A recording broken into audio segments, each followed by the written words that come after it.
একটা সত্যি কথা বলবো, আপনি যদি আপনার নিজের শরীর কেটে টুকরো টুকরো করেও দেন, মানুষ সেটা দেখে বলবে এই টুকরোগুলো আর একটু সমান হতে পারত।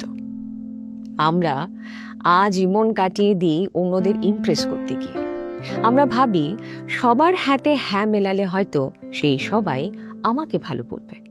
কিন্তু বিশ্বাস করুন, কখনো কখনো সবাইকে খুশি করার চেষ্টা করা আর নিজের পায়ে কুড়োল মারা দুটো একই কথা। যখনই আপনি অন্যদের জন্য অ্যাভেলেবেল থাকতে শুরু করবেন, ঠিক তখনই মানুষ আপনাকে সস্তা ভাবতে শুরু করবে। মনে রাখবেন, সবাইকে ভালো রাখার কাজ আপনার নয়, আপনার কাজ নিজেকে ভালো রাখা।